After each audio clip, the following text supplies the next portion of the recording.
British రాజుల్ని ఇప్పటికీ భయపెడుతున్న మన భద్రకాళి అమ్మవారి శాపం తెలుసా? ప్రపంచంలోనే అత్యంత ఖరీదైన కోహినూర్ వజ్రం ఒకప్పుడు మన ఓరుగల్లు అమ్మవారి ఎడమ కన్ను. కాకతీయుల కాలంలో ఆ వజ్రం అమ్మవారి కంటిలో ఉన్నంత కాలం మన రాజ్యం వెలిగిపోయింది. కానీ 1310లో ఢిల్లీ సుల్తానులు దాన్ని దొంగలించగానే ఒక భయంకరమైన శాపం మొదలైంది. చరిత్రలో ఆ వజ్రం మీద ఆశపడిన మగవాడు ఎవడూ బ్రతకలేదు. దాన్ని దొంగలించిన ఖిల్జీలు రక్తం కక్కుకుని చనిపోయారు. మొఘల్ సామ్రాజ్యం సొంత కొడుకుల చేతిలోనే నాశనమైంది.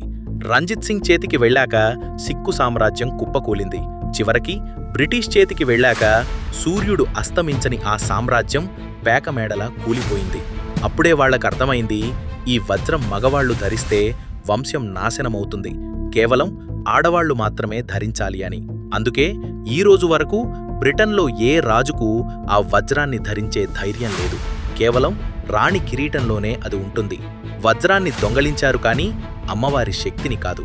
ఎప్పటికైనా ఆ వజ్రం తిరిగి అమ్మవారిని చేరుతుందా? మీ అభిప్రాయాన్ని కామెంట్ చేయండి. మరిన్ని రహస్యాల కోసం సబ్స్క్రైబ్ అవ్వండి.